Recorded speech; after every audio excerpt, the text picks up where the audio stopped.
Hello friends, welcome back to my channel. मैं हूं आपकी फ्रेंड वर्षा। फ्रेंड्स, आज की इस वीडियो में हम बीएड एंट्रेंस एग्जाम के कॉमर्स के प्रैक्टिस सेट के बारे में डिस्कस करेंगे। तो चलिए फ्रेंड्स, वीडियो को स्टार्ट करते हैं। लेकिन वीडियो को स्टार्ट करने से पहले प्लीज़ मेरे चैनल को सब्सक्राइब कर लीजिए, और अगर आपने चैनल को सब्सक्राइब कर लिया तो इस वीडियो को लाइक कीजिए और अपने फ्रेंड्स के साथ शेयर कीजिए।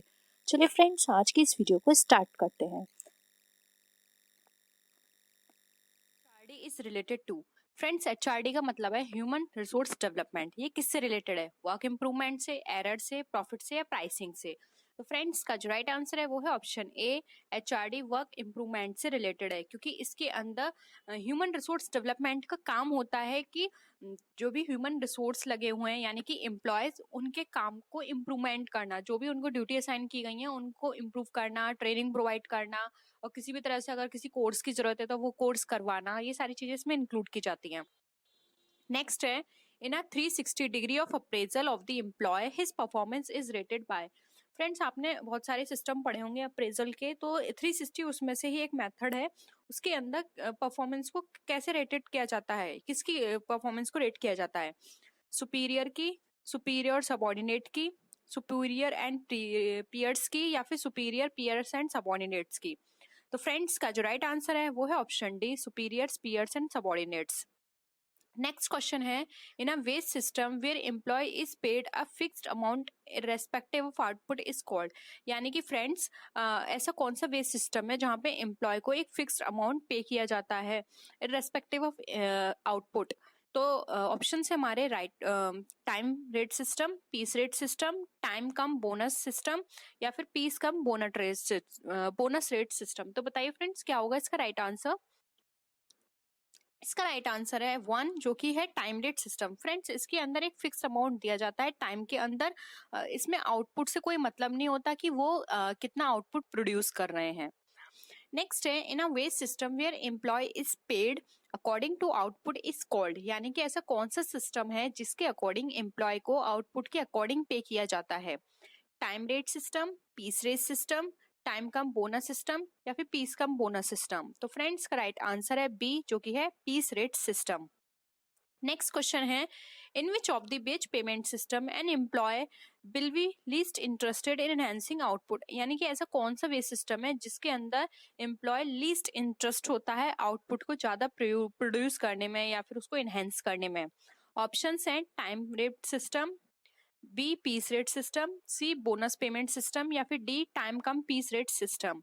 तो फ्रेंड्स, का जो राइट आंसर है वो है ऑप्शन ए, जो कि है टाइम रेट सिस्टम।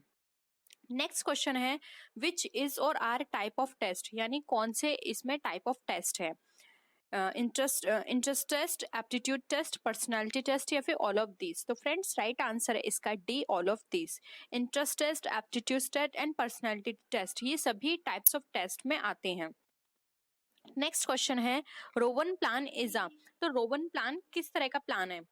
ये एक इंसेंटिव प्लान है, या फिर मोटिवेशन करता है, टास्क प्रोवाइड करता है, या फिर वर्क के लिए है? तो फ्रेंड्स, राइट आंसर है ए, ये एक इंसेंटिव प्लान है। रोवन प्लान के अकॉर्डिंग इंसेंटिव्स दिए जाते हैं। नेक्स्ट क्वेश्चन है, identifying the job is a basic part of. यानी किसी भी जॉब को आइडेंटिफाई करना ये किसका पार्ट है? जॉब एनालिसिस का, ग्रुप का, रेंज का, या फिर प्रॉब्लम का? फ्रेंड्स, का राइट आंसर है ए, जो कि है जॉब एनालिसिस। नेक्स्ट है, which means deciding the value of the work done by the individual. तो ऑप्शंस हैं परफॉर्मेंस अप्रेजल, टास्क, एक्शन और रिवॉर्ड। तो फ्रेंड्स, का जो राइट आंसर है वो है option A, performance appraisal. Next question है, द जॉब रीडिजाइन इंक्लूड्स। यानी जो जॉब है वो रिडिजाइन के अंदर क्या क्या इंक्लूड किया जाता है? Providing task closure, person, system, या फिर कास्टिंग? तो फ्रेंड्स, का राइट आंसर है ए, इसके अंदर प्रोवाइडिंग टास्क क्लोजर को इंक्लूड किया जाता है। नेक्स्ट क्वेश्चन पे अब हम मूव करते हैं, एचआरएम इन्वॉल्व्स। यानी एचआरएम के अंदर क्या क्या चीज इन्वॉल्व होती हैं? Employee training, industrial relation, remuneration, या फिर ऑल ऑफ दीज? तो फ्रेंड्स, का राइट आंसर है D, all of these. HRM के अंदर employee training, industrial relation and remuneration, सभी चीजों को कंसिडर किया जाता है। नेक्स्ट क्वेश्चन है, फ्रिंज बेनिफिट्स इंक्लूड। यानी फ्रिंज बेनिफिट्स के अंदर किन किन चीजों को इंक्लूड किया जाता है? फाइनेंशियल फैसिलिटी, हाउसिंग, हेल्थ, या ऑल ऑफ दीज? तो फ्रेंड्स का जो राइट आंसर है वो है option D, all of these. Fringe benefit के अंदर फाइनेंशियल और नॉन फाइनेंशियल यानी कि हाउसिंग और हेल्थ हर तरह की फैसिलिटीज को इंक्लूड किया जाता है। नेक्स्ट क्वेश्चन है, welfare is associated in HRM, यानी वेलफेयर जो है वो किससे एसोसिएटेड है? स्टाफ से, प्रोडक्ट से, सर्विस से या फिर रोल से? तो फ्रेंड्स वेलफेयर किसका होगा? स्टाफ का होगा। तो वेलफेयर जो है एचआरएम में वो स्टाफ से रिलेटेड है। नेक्स्ट है, recreation is more close to, तो रिक्रिएशन किससे ज्यादा मोर क्लोज है? फ्रिंज बेनिफिट से, ग्रुप से, बैंक से या फिर नेचर से? फ्रेंड्स का राइट आंसर है ए, फ्रिंज बेनिफिट से रिलेटेड है रिक्रिएशन। नेक्स्ट क्वेश्चन है, work participation in management means, यानी कि वर्क पार्टिसिपेशन और मैनेजमेंट जो होता है वो किससे रिलेटेड है? ऑप्शंस है ड्यूटी, एम्प्लॉय इन्वॉल्वमेंट, सिक्योरिटी या फिर रिस्क? तो फ्रेंड्स का राइट आंसर है बी, जो कि है एम्प्लॉय इन्वॉल्वमेंट। नेक्स्ट क्वेश्चन पे मूव करते हैं, participation can be in the form of, options हैं, तो पार्टिसिपेशन जो है वो किस फॉर्म में इंक्लूड है? कलेक्टिव बार्गेनिंग है, रिस्क है, वेजेस है या फिर रेटिंग है? तो फ्रेंड्स ये रिलेटेड है कलेक्टिव बार्गेनिंग से। नेक्स्ट क्वेश्चन है, on the job training programme is a method of, तो प्रोग्राम किस तरह का मेथड है? सिलेक्शन, ट्रेनिंग प्रोग्राम, अप्रेजल या रिपोर्ट? तो friends on the job training की बात की जाती है तो ये एक ट्रेनिंग प्रोग्राम है जिसके अंदर जॉब में रहते हुए किसी भी एम्प्लॉय को ट्रेनिंग प्रोवाइड की जाती है, उसकी जो भी एबिलिटी है, जो उसकी स्किल्स है उसको इनहेंस करने के लिए इस तरह की ट्रेनिंग प्रोवाइड की जाती है। नेक्स्ट क्वेश्चन है, रैंकिंग मेथड इज तो रैंकिंग किस तरह का मेथड है? सैलरी, परफॉर्मेंस अप्रेजल, टास्क या सर्वे? तो फ्रेंड्स राइट आंसर है बी, रैंकिंग एक तरह का परफॉर्मेंस अप्रेजल है जो कि इसके अंदर एम्प्लॉय को रैंक दी जाती है कि उसने पास्ट ईयर से इस ईयर में कितनी रैंक उसने अचीव की है, यानी कितना इंप्रूवमेंट हुआ है उसके वर्क में। नेक्स्ट है, critical incident method is a method of, तो क्रिटिकल इंसिडेंट मेथड किस तरह का मेथड है? परफॉर्मेंस अप्रेजल, प्रमोशन, लॉस या फिर मार्केट? तो फ्रेंड्स क्रिटिकल इंसिडेंट मेथड एक तरह का परफॉर्मेंस अप्रेजल है। नेक्स्ट हम बात करते हैं अगले क्वेश्चन की, नीड ऑफ एसोसिएशन इज तो नीड ऑफ एसोसिएशन किस तरह का है? मोरल नीड है, सोशल नीड है, प्रॉब्लम है या फिर कॉन्फ्लिक्ट है? फ्रेंड्स जब भी हम किसी के साथ एसोसिएशन की बात करेंगे तो वहां पे सोशल नीड आएगी, तो ऑप्शन बी हमारा राइट आंसर है। नेक्स्ट है, नॉन फाइनेंशियल मोटिवेशन इज, तो जो नॉन फाइनेंशियल मोटिवेशन है वो किस में आता है? जॉब रोटेशन, प्रमोशन, वर्क या सेपरेशन में? तो फ्रेंड्स जब भी हम जॉब फाइनेंशियल वो नॉन फाइनेंशियल मोटिवेशन की बात करेंगे तो इसके अंदर जॉब रोटेशन आएगी, इसमें जॉब को रोटेट कर दिया जाता है जिससे कि उसको थोड़ा मोटिवेशन मिलता है कि मेरे जो एम्प्लॉयर है या फिर जो भी मेरा बॉस है वो मुझ पर ट्रस्ट करता है, इसलिए उसने मेरी जॉब को रोटेट किया है, तो एक मोटिवेशन का बहुत अच्छा मेथड है। नेक्स्ट है, job factor includes, job factor में किस किस को इंक्लूड किया जाता है? Suspension, wages, salary? तो फ्रेंड्स जॉब फैक्टर के अंदर ये सभी को इंक्लूड किया जाता है, तो ऑप्शन डी हमारा राइट आंसर है। सस्पेंशन जॉब फैक्टर का एक बहुत बड़ा रोल प्ले करता है, वेजेस भी जॉब फैक्टर में आती है क्योंकि वेजेस से ही डिसाइड होता है, और सैलरी भी इसका एक बहुत बड़ा फैक्टर है। नेक्स्ट है, डिसिप्लिनरी एक्शन इज, तो डिसिप्लिनरी एक्शन जो है वो किस तरह का एक्शन है? ले ऑफ है, प्रमोशन है, एक्टिविटी है या फिर राइट है?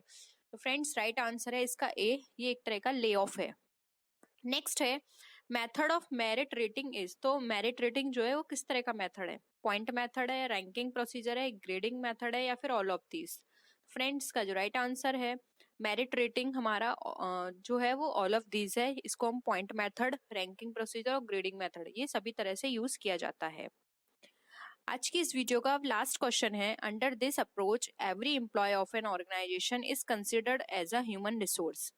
ए human resource, B human relation, C judicial या डी ग्रुप? तो फ्रेंड्स राइट आंसर है इसका D group. A significant reduction in aggregate economic activity is known as, यानी कि फ्रेंड्स इकोनॉमिक जो एग्रीगेट इकोनॉमिक एक्टिविटी होती हैं उसमें एक सिग्निफिकेंट अगर रिडक्शन होता है तो उसको हम क्या बोलते हैं? Budget deficit, business cycle, recession या फिर ट्रफ? तो फ्रेंड्स उसको हम बोलते हैं रिसेशन। जब भी किसी भी इकोनॉमिक एक्टिविटी में अगर रिसेशन आता है या रिडक्शन होता है उसमें तो हम उसको रिसेशन बोलते हैं, यानी कि किसी भी चीज में कमी आना। नेक्स्ट क्वेश्चन है, व्हाट इज पीएलसी, यानी कि पीएलसी की क्या फुल फॉर्म है? ऑप्शन है public licence company, private licence company, private limited company या पब्लिक लिमिटेड कंपनी? तो फ्रेंड्स का राइट आंसर है public limited company. Next question है, what keyword can be used to describe the basic economic problem that all societies face? यानी कि हम ऐसा कौन सा कीवर्ड यूज करेंगे जो कि हमारी सोसाइटी फेस करती है इकोनॉमिक प्रॉब्लम के टाइम? सेल्फिशनेस, ग्रीडी, इक्वलिटी या फिर स्कार्सिटी? तो फ्रेंड्स वहां पर हम जो वर्ड यूज करेंगे वो होगा ग्रीड। तो फ्रेंड्स ग्रीड एक तरह का लालच होता है जिसकी वजह से हमारी सोसाइटी क्या करते हैं, बेसिक इकोनॉमिक प्रॉब्लम को फेस करते हैं। क्योंकि सबसे ज्यादा जो प्रॉब्लम आती है प्रोडक्ट की, स्कार्सिटी आती है, वो किससे आती है? लोग उस एक्टिविटी जो भी प्रोडक्ट होता है उसका पूल क्रिएट कर लेते हैं और मार्केट में इस तरह शो करते हैं कि वो मार्केट में खत्म हो गई है। वो क्या करते हैं, वो उसको इस तरह से हाइड कर देते हैं मार्केट से प्रोडक्ट को, जिससे कि अगर जब उसकी ज्यादा डिमांड आए तब वो मार्केट में निकालें और उसके वो एक्स्ट्रा प्राइसेस जो हैं या हाई प्राइसेस जो हैं वो चार्ज कर लें। इसलिए यहाँ पर हम ग्रीड वर्ड यूज करेंगे। नेक्स्ट क्वेश्चन है, in which year was the new liberalised industrial policy announced in India? यानी कि फ्रेंड्स इंडिया में न्यू लिबरलाइज्ड इंडस्ट्रियल पॉलिसी कब लॉन्च हुई? 1989, 1990, 1991 या फिर 1992? तो फ्रेंड्स का जो राइट आंसर है वो है ऑप्शन 3 जो कि है 1991। नेक्स्ट क्वेश्चन है, during which 5-year plan was the annual growth rate of national income was lowest? यानी कि फ्रेंड्स ऐसा कौन सा 5-year प्लान था जिसमें जो एनुअल ग्रोथ रेट थी नेशनल इनकम की वो लोएस्ट थी? सेकंड प्लान में, थर्ड प्लान में, फिफ्थ प्लान में या फिर सिक्स प्लान में? तो फ्रेंड्स थर्ड प्लान में जो नेशनल इनकम की जो ग्रोथ रेट थी वो लोएस्ट थी। नेक्स्ट क्वेश्चन है, Chelliah committee of 1992 deals with the overhauling of our? यानी कि जो चैलिया कमेटी थी 1990 की, वो किससे डील करती है? पब्लिक सेक्टर अंडरटेकिंग से, फाइनेंशियल सिस्टम से, टैक्स सिस्टम से या फिर पेटेंट एंड कॉपीराइट से? तो फ्रेंड्स ये डील करती है हमारे टैक्स सिस्टम से। नेक्स्ट क्वेश्चन है, economic planning is an essential feature of? यानी कि फ्रेंड्स इकोनॉमिक प्लानिंग किसका एसेंशियल फीचर है? कैपिटलिस्ट इकोनॉमी का, सोशलिस्ट का, मिक्स्ड इकोनॉमी का या फिर डुअल इकोनॉमी का? तो फ्रेंड्स इसका जो राइट आंसर है वो है ऑप्शन 2 जो कि है हमारी सोशलिस्ट इकोनॉमी। ये हमारा पार्ट होती है सोशलिस्ट इकोनॉमी की। नेक्स्ट क्वेश्चन है, China is an example of dash system? यानी कि चाइना है वो किस सिस्टम का एग्जाम्पल है? मिक्स्ड इकोनॉमी का, सोशलिस्ट, कैपिटलिज्म या फिर नन ऑफ दीज? तो फ्रेंड्स चाइना जो एग्जाम्पल है वो है कैपिटलिस्ट इकोनॉमी का। नेक्स्ट है, which of the following is not a part of the economic environment of business? यानी कि इसमें से कौन सा इकोनॉमिक बिजनेस एनवायरमेंट का पार्ट नहीं है? ऑप्शंस है competitive environment, economic system, changes in patent laws या फिर नन ऑफ दीज? तो फ्रेंड्स इसका जो राइट आंसर है वो है option D, none of these. Next question है, which among the following is an essential characteristics of mixed economy? यानी कि मिक्स्ड इकोनॉमी का इसमें से कौन सा एसेंशियल कैरेक्टरिस्टिक है? ऑप्शंस है coexistence of small scale and large scale industry, second है coexistence of private and public sector, third है assigning equal importance to both agriculture and heavy industries या फिर coexistence of rich and poor? यानी कि mixed economy में friends क्या होता है? तो फ्रेंड्स अगर हम यहाँ पर मिक्स्ड इकोनॉमी की बात करें तो मिक्स्ड इकोनॉमी के अंदर यहाँ पे को existence of private and public sector होता है। क्योंकि यहाँ पर इसके अंदर हम अगर मिक्स्ड इकोनॉमी की बात करेंगे तो यहाँ पे प्राइवेट सेक्टर और पब्लिक सेक्टर दोनों को ही इक्वल इंपॉर्टेंस दी जाएगी, दोनों ही बिजनेस कर सकते हैं। नेक्स्ट है, who is known as the father of white revolution? यानी कि व्हाइट रिवॉल्यूशन के फादर किसे कहे जाते हैं या कौन जाना जाता है? V Kurien, M S Swaminathan, JP Narayan या बाबा आमटे? तो फ्रेंड्स का जो राइट आंसर है वो है ऑप्शन वी कुरियन को व्हाइट रिवॉल्यूशन का फादर कहा जाता है। नेक्स्ट है, ई बिजनेस मीन्स? यानी कि ई बिजनेस का क्या मतलब होता है? फर्स्ट है doing business through electronic media, second है ordering for goods through telephone, यानी थर्ड है only buying the goods and services through electronic media या फिर नन ऑफ द अबव? तो फ्रेंड्स इसका जो राइट आंसर है वो है ऑप्शन 1 जिसके अंदर इलेक्ट्रॉनिक मीडिया के थ्रू बिजनेस करना ई बिजनेस का पार्ट कहा जाता है या फिर ई बिजनेस का मतलब होता है। नेक्स्ट क्वेश्चन है, An economy is at the take off stage on its path to development when it, यानी कि एक इकोनॉमी टेक ऑफ स्टेज पे होती है जब वो स्टेगनेंट होती है, स्टेडी ग्रोथ में होती है, लिबरलाइज्ड होती है, या फिर गेट्स मैक्सिमम फॉरेन एड। तो फ्रेंड्स कोई भी इकोनॉमी टेक ऑफ स्टेज पे तब होगी जब वो स्टेडी ग्रोथ स्टार्ट हो जाएगी, वहां पर वो जो भी इकोनॉमी है वो टेक ऑफ स्टेज में रहेगी। नेक्स्ट है a multinational corporation is defined है, यानी कि ये मल्टीनेशनल कॉरपोरेशन जो है वो क्या बताती है, carrying out production in more than one country, या फिर having sale in more than one country. Third option है having a multi ethnic workforce, या फिर having suppliers in more than one country. तो फ्रेंड्स इसका जो राइट आंसर है वो है first, carrying out production in more than one country, यानी कि कोई भी कंपनी जो एक कंट्री से ज्यादा कंट्री में अपना प्रोडक्शन कर रही है तो वो प्रोडक्शन करती है, सेल करती है, तो वो मल्टीनेशनल कॉरपोरेशन कही जाती है। नेक्स्ट है laces fair policy is adopted in, यानी कि लेसेस फेयर पॉलिसी है वो कहाँ अडॉप्ट की गई, सोशलिस्ट इकोनॉमिक सिस्टम में, कैपिटलिस्ट इकोनॉमिक सिस्टम में, मिक्स्ड इकोनॉमिक सिस्टम में, या फिर कम्युनिस्ट इकोनॉमिक सिस्टम में। तो फ्रेंड्स लेसेस फेयर जो सिस्टम है ये कैपिटलिस्ट इकोनॉमिक सिस्टम में फॉलो किया गया। नेक्स्ट क्वेश्चन है NAFTA is an example of, यानी कि नाफ्टा किसका एग्जाम्पल है, कॉमन मार्केट का एग्जाम्पल है, कस्टम यूनियन का, इकोनॉमिक कम्युनिटी का, या फिर फ्री ट्रेड एरिया का। तो फ्रेंड्स नाफ्टा जो एग्जाम्पल है वो कॉमन मार्केट का एक एग्जाम्पल है, ठीक है। नेक्स्ट है no planning can start without setting, यानी कि कोई भी प्लानिंग हम नहीं कर सकते बिना किसी को सेट किए, तो वो क्या चीज है, बजट, ऑब्जेक्टिव्स, पावर, या नन ऑफ द अबव। तो फ्रेंड्स का जो राइट आंसर है वो है ऑप्शन 2 जो कि है बजट। बिना बजट को वो बिना ऑब्जेक्टिव को सेट हुए हम प्लानिंग को स्टार्ट नहीं कर सकते, इसलिए प्लानिंग को करने से पहले सबसे पहले हमें ऑब्जेक्टिव डिसाइड करना पड़ेगा, क्योंकि ऑब्जेक्टिव के बेसिस पर ही हम प्लानिंग को स्टार्ट कर पाएंगे। And economic environment consist of, यानी कि इकोनॉमिक एनवायरनमेंट में क्या क्या चीजों को इंक्लूड किया गया है, economic condition, economic policies, industrial policy, या ऑल ऑफ द अबव। तो फ्रेंड्स का राइट आंसर है D, all of the above, क्योंकि इकोनॉमिक एनवायरनमेंट में उसकी कंडीशंस, पॉलिसी, इंडस्ट्रियल पॉलिसी सब कुछ इंक्लूड की जाती हैं। नेशनल इनकम की बात करें, ग्रोथ रेट की बात करें, ये सारी चीजें हमारी इकोनॉमिक एनवायरनमेंट में आती हैं। नेक्स्ट क्वेश्चन है हमारा dash are the feature of the micro environment of an organisation, यानी कि ऐसा कौन सा फीचर है जो कि माइक्रो एनवायरनमेंट का है, legal factors, economic factors, social factors, या फिर कस्टमर्स।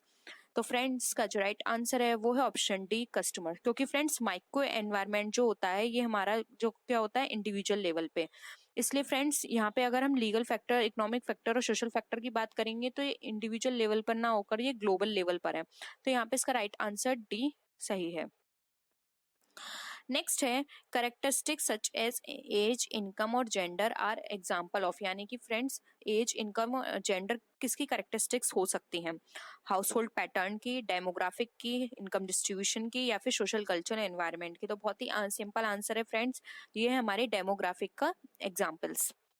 नेक्स्ट है what does the term third sector refer to, यानी कि थर्ड सेक्टर जो टर्म है वो किसके लिए यहाँ पर बताया गया है, हाई टेक्नोलॉजी इंडस्ट्रीज के लिए, सर्विस सेक्टर के लिए, वॉलंटरी सेक्टर के लिए, या फिर स्मॉल मीडियम साइज एंटरप्राइजेस के लिए। तो फ्रेंड्स थर्ड सेक्टर यहाँ पे बताया गया है वॉलंटरी सेक्टर को। नेक्स्ट है in relation to the PESTEL framework which of the following statement is correct, यानी पेस्टल फ्रेमवर्क जो भी आपने पेस्टल एनालिसिस पढ़ी है उसके अकॉर्डिंग कौन सा स्टेटमेंट सही है, government action, exchange rate, competition and socio demographic factor, या फिर market convergence, competition, exchange rate and cost advantage. Third है cost advantage, government action, economic cycle and competition. Fourth है market cost, competition and government policy. तो friends यहाँ पर अगर आप elimination के थ्रू भी देख सकते हैं कि यहाँ पर गवर्नमेंट एक्शन की बात की जा रही है, जो कि जो पेस्टल फ्रेमवर्क है वो इसके अंदर नहीं आता, मार्केट गवर्नेंस भी इसके अंदर नहीं आता है, और यहाँ पर भी अगर हम बात करें तो यहाँ पे जो गवर्नमेंट एक्शंस हैं वो भी इसके अंदर इंक्लूड नहीं किया गया है। तो फ्रेंड्स इसके अंदर जो राइट है वो है ऑप्शन 4 जो कि है market cost, competition and government policy, जो कि पेस्टल फ्रेमवर्क के अंदर आते हैं। नेक्स्ट क्वेश्चन है हमारा, which of the following is a feature of micro environment of an organisation. Friends याद रखिएगा, माइक्रो एनवायरनमेंट जो होता है हमारा इंडिविजुअल लेवल पर होता है। ऑप्शंस हैं distribution channel factor, social factor, economic factor या फिर ऑल ऑफ द अबव। तो फ्रेंड्स इसका जो राइट आंसर होगा वो होगा option 1 distribution channel factor. Next है globalisation is an example of which macro environment factor, यानी कि जो ग्लोबलाइजेशन जो है वो हमारा मैक्रो एनवायरमेंटल फैक्टर का कौन सा एग्जाम्पल है, इकोनॉमिक, सोशल, पॉलिटिकल या फिर टेक्नोलॉजिकल। तो फ्रेंड्स ग्लोबलाइजेशन जो एग्जांपल है वो है इकोनॉमिक का, क्योंकि सोशल के अंदर यहाँ पर हम सर्विस की बात करेंगे, सोसाइटी की बात करेंगे, पॉलिटी के अंदर हम रूल्स एंड रेगुलेशंस की बात करेंगे, टेक्नोलॉजी के अंदर हम न्यू न्यू डिफरेंट टेक्नोलॉजी की बात करेंगे। तो यहाँ पर ग्लोबलाइजेशन के लिए इकोनॉमिक हमारा राइट आंसर है। नेक्स्ट क्वेश्चन है which of the following is not an environmental force which must be monitored by marketers, यानी कि इसमें से ऐसा कौन सा एनवायरमेंटल फोर्स नहीं है जो कि मार्केटर्स के द्वारा मॉनिटर किया जाता है। ऑप्शंस हैं डेमोग्राफिक, नेचुरल, पॉलिटिकल, लीगल या फिर मेगा ट्रेंड्स। तो फ्रेंड्स इसका जो राइट आंसर है वो है ऑप्शन 4 जो कि है मेगा ट्रेंड्स। एनवायरमेंटल फोर्स के अंदर डेमोग्राफिक भी हम इंक्लूड करेंगे, नेचुरल भी इंक्लूड करेंगे और पॉलिटिकल और लीगल भी हम इंक्लूड करेंगे, लेकिन मेगा ट्रेंड्स को यहाँ पे इंक्लूड नहीं किया जाएगा। नेक्स्ट क्वेश्चन पे मूव करते हैं, dash are the features of macro environment. Macro मतलब हम यहाँ पर अब as a society as a whole की बात करेंगे ग्लोबल लेवल पर।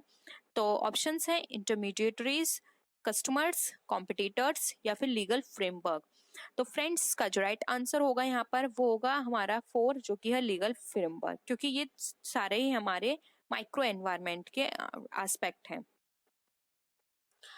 नेक्स्ट क्वेश्चन है, in the PEST framework for the environment analysis what does the letter E stands for, यानी कि फ्रेंड्स पेस्ट को आपको पता है पेस्टल कर दिया गया था, तो उसमें एनवायरमेंटल एनालिसिस के लिए जो ई यहाँ पर वर्ड यूज किया गया है वहां पर ई का मतलब क्या है, एथिकल है, इकोलॉजिकल है, एजुकेशनल है या फिर इकोनॉमिक है। तो फ्रेंड्स ई यहाँ पर उसका मतलब है इकोनॉमिक। नेक्स्ट क्वेश्चन पे मूव करते हैं, which of the following is not identified as an element of the mega environment, यानी कि फ्रेंड्स मेगा एनवायरमेंट के एलिमेंट में कौन सी चीज यहाँ पे आइडेंटिफाई नहीं की गई है, technological factor, legal political factor, socio cultural factor या फिर हमारा ऑर्गेनाइजेशनल फैक्टर। तो फ्रेंड्स ये राइट आंसर है वो है ऑप्शन 4 जो कि है हमारा ऑर्गेनाइजेशनल फैक्टर। मेगा एनवायरनमेंट में हम टेक्नोलॉजी को भी लेते हैं, लीगल को भी लेते हैं और सोशो कल्चर को भी लेते हैं, सिर्फ हम ऑर्गेनाइजेशनल फैक्टर को यहाँ पे इंक्लूड नहीं करते हैं। नेक्स्ट है which of the following is not an element of the micro environment of business, यानी कि जो हमारा इंडिविजुअल लेवल पर जो एनवायरमेंट होता है बिजनेस का उसमें क्या चीज कौन सा एलिमेंट नहीं है, सप्लायर्स, कॉम्पिटिटर्स, ट्रेड पॉलिसी या फिर पब्लिक। तो फ्रेंड्स यहाँ पर जो इसका राइट आंसर होगा बहुत ही सिंपल है, ट्रेड पॉलिसी यहाँ पर इसका राइट आंसर होगा, क्योंकि फ्रेंड्स स्टेट्स पॉलिसी जो होती हैं वो एज अ होल बनाई जाती हैं, वो किसी माइक्रो बेसिस पर नहीं बनाई जाती हैं। नेक्स्ट क्वेश्चन पे आते हैं, organisation can adopt to environment fluctuations by, यानी कि जो ऑर्गेनाइजेशन एनवायरमेंटल फ्लक्चुएशन अडॉप्ट करती है वो किसके थ्रू करती है, फोरकास्टिंग के, मॉनिटरिंग कॉम्पिटिटर्स के, only operating in domestic market या फिर डाइवर्सिफाइंग के थ्रू। तो फ्रेंड्स यहाँ पर अगर हम बात करें कि ये एक ऑर्गेनाइजेशन जो है वो अपने एनवायरमेंटल फ्लक्चुएशंस देखने के लिए किस चीज़ की हेल्प लेती है, तो वो होगा फोरकास्टिंग, क्योंकि फोरकास्टिंग करके ही वो पता कर सकते हैं कि किस तरह की चीज़ें फ्यूचर में आने वाली हैं, फोरकास्ट करके डिफरेंट स्टैटिस्टिकल टूल लगाकर वो इसको चेक कर सकती है। नेक्स्ट क्वेश्चन है SWOT will be, SWOT friends पता होगा, सॉर्ट का मतलब होता है strengths, weakness, opportunity and threats. तो उसमें क्या होना चाहिए, a general list of issues under each heading या फिर focused on key issues and specific as possible, यानी कि हमें फोकस करना उन की इश्यूज पर जितना वो स्पेसिफिक और पॉसिबल हो सके, या फिर completed then analysis of the external environment has been conducted, यानी कि एनालिसिस को एक्सटर्नल एनवायरनमेंट के बेसिस पे कंडक्ट कराना, या फिर नन ऑफ द अबव। तो फ्रेंड्स इसका जो राइट आंसर है वो है ऑप्शन 2, यानी कि हमें स्पेसिफिक इंफॉर्मेशन लाना, की इश्यूज पता करना जो भी हमारी कंपनी के लिए थ्रेड्स का काम करें या फिर हमारे लिए स्ट्रेंथ्स का काम करें। Next and the last question है, an economy is at the take off stage on its path to development when it, यानी कि एक इकोनॉमी टेक ऑफ स्टेज पर डेवलपमेंट के पाथ के लिए जब टेक ऑफ करती है तो किस स्टेज से हमें लगेगा कि वो अब डेवलपमेंट की ओर वो मूव कर रही है। Become stagnant, become steady growth, is liberalised, या फिर गेट्स मैक्सिमम फॉरेन एड। तो फ्रेंड्स का राइट आंसर है 2। जब वो स्टडी ग्रोथ में होगी तब वो टेक ऑफ करना वहां पे स्टार्ट करेगी डेवलपमेंट पाथ से। तो फ्रेंड्स आई होप आपको यहाँ पे प्रैक्टिस सेट पसंद आए होंगे। क्वेश्चंस आपको अगर सही लगे हों या फिर अगर आपसे थोड़ी बहुत भी इससे हेल्प मिली हो तो आप इस वीडियो को लाइक कीजिए, अपने फ्रेंड्स के साथ भी शेयर कीजिएगा, और किसी भी तरह की अगर कोई भी क्वेरी हो या सजेशन देना चाहते हो तो नीचे कमेंट सेक्शन में आप जरूर लिखिएगा, और मेरे फेसबुक पेज और इंस्टा आईडी से भी कनेक्ट हो सकते हैं। तो फ्रेंड्स नेक्स्ट वीडियो में हम फिर मिलते हैं और विच वीडियोस के साथ, तब तक के लिए बाय बाय।